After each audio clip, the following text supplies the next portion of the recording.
Hello বন্ধুরা, আবারও চলে এসেছি এনএফ কিচেনের নতুন একটা ভিডিও নিয়ে। তো আশা করছি আজকে সকলের ভালো লাগবে ভিডিওটা, যেহেতু চায়ের সঙ্গে বিস্কিট তো সকলের প্রয়োজন। আর ঘরে থাকা উপকরণ দিয়ে যদি এত সহজে এত ভালো বিস্কিট বানানো যায়, অসম্ভব মজা। তো যে এটা কিন্তু খুব বেশি সময় লাগে না, চা ফোটার সময়ে এটা কিন্তু হয়ে যাবে, খুবই অল্প সময়ে বানানো যায়। তো আমি প্রথমে দেখুন 1 কাপ এখানে ময়দা নিয়ে নিচ্ছি। আমি কিন্তু এখানে 1 কাপ, এখানে 120 ml লেখা রয়েছে, তো আমি 100 গ্রামের মতো দিলাম। তো 1 কাপ ময়দা দিয়েছি, সেম কাপের 1 কাপ সুজি দিয়ে নিচ্ছি। সুজিটা দিলে একটু ভালো হয়, তো শুধু ময়দাতেও বানানো যায়। তো এখানে আমি একটু দেখে নিচ্ছি কম বেশিটা আমি কেমন দিয়েছি। আর এখানে আমি বেকিং পাউডার দিয়ে দিচ্ছি 1 টেবিল চামচ, মানে একটু ছোট চামচটা। তো তারপরে 1/2 টেবিল চামচ লবণ দিয়ে নিলাম।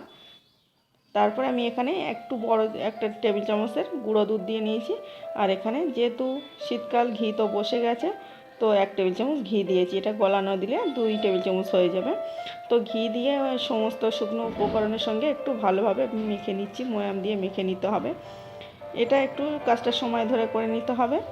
তো মাখাটা ভালো হলে খেতে ভালো লাগে, যেহেতু বিস্কিটটা খাস্তা হয়। আর একটা চিনির রস, তো মানে 1 টেবিল চামচ দিয়েছি, চাইলে গোটা চিনিও দেওয়া যায়। তো আমি যেহেতু এটা হালকা মিষ্টি বানাতে চাইছি, ওই জন্য 1 টেবিল চামচ দিয়ে নিলাম। তারপরে ভালোভাবে মেখে অল্প অল্প করে তেল দিয়ে, রান্নার তেল দিয়ে পুরো ডোটা আমি তৈরি করে নিয়েছি। দেখুন ডোটা কেমন শুকনো শুকনো হয়ে গেছে, আমার আর একটু দিতে হবে। তো দিয়ে আমি একটা মানে এভাবে ডো তৈরি করে নিয়েছি, আমার রেডি হয়ে গেছে। এখন মাখা হয়ে গেছে, এখন আমি যে একটা প্লেটে বসাবো, সেই প্লেটে আমি একটু তেল ব্রাশ করে নিচ্ছি। তো এটা যে কোনো মানে প্লেটে করা যায়, স্টিলেতে বা এরকম প্লেটে। তো আমি এটা যেহেতু কেক বসানো প্লেটে আমি করে নিচ্ছি। প্রথমে তেল ব্রাশ করে নিয়ে একটু ময়দা ছড়িয়ে দিচ্ছি, তাহলে সহজে উঠে যাবে, কিন্তু কোনো রকম ঝামেলা হবে না। তারপরে এটা দেওয়ার পরে আমি যে ডোটা তৈরি করেছিলাম, হাতের মধ্যে দিয়ে এভাবে একটু গোল গোল করে শেপ দিয়ে সবগুলো দিয়ে নিলাম। আর উপরে একটু ডিজাইন করার জন্য ছুরি দিয়ে এভাবে একটু কেটে কেটে দিচ্ছি। এটা না দিলেও কোনো ব্যাপার নেই, টেস্টটা মেন ব্যাপার। তো দেখুন এভাবে সব গোল গোল করে দিয়েছি, যেহেতু পরে ফুলে চেপে যাবে, একটু ফাঁকা ফাঁকা করে দিতে হবে। তো দেখুন অবশ্যই এভাবে হাতের কানা দিয়ে সাইডগুলো ঠিকঠাক করে নিতে হবে, না হলে কি হয় মানে ফেটে যাবে।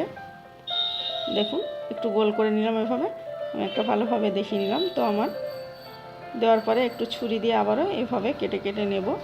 তো এটা একটু বেশি বেশি করে কেটে নিলে কিন্তু বেশি ফেটে ফেটে যাবে। তো আমি হালকা হালকা করে একটু ডিজাইন দিয়ে নিলাম। তো এটা পছন্দ অনুযায়ী শেপ দিয়ে নেবেন। তো দেখুন আমার সবগুলো এভাবে রেডি হয়ে গেছে। আমি এদিকে একটা মানে কড়াই গরম করে নিয়েছি, হালকা গরম করে নিতে হবে ঢাকা দিয়ে।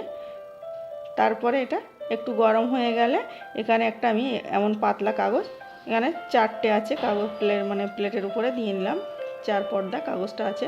তারপরে এই যে বিস্কিটগুলো আমি বসিয়ে নিলাম, দিয়ে এটা ঢাকা দিয়ে নিতে হবে। একবারও কিন্তু খোলা যাবে না, খুললে কি হয় মানে বিস্কিট আর ভালোভাবে হবে না। তো একদম খোলাই যাবে না। উপর দিয়ে যেহেতু কাঁচের ঢাকনা, দেখা যাচ্ছে দেখুন যে কতটা ফুলেছে, ফেটে যাচ্ছে, কেমন হয়েছে পুরোপুরি বোঝা যাচ্ছে। এখন মানে এভাবে 20 থেকে 25 মিনিটের মধ্যে তুলে নিতে হবে। যদি নরম থাকে তাও তুলে নিতে হবে। তারপর ওই গরম কড়াইয়ের ভিতরে ওইভাবে বসানো থাকলে তো পুরোপুরি সেট হয়ে যাবে। একদম মিডিয়াম টু লোয়ে থাকবে, যেহেতু কড়াটা গরম হয়ে গেছে। তো দেখুন আমি 20 মিনিট পরে চলে আসছি, আমি নামিয়ে নিয়েছি।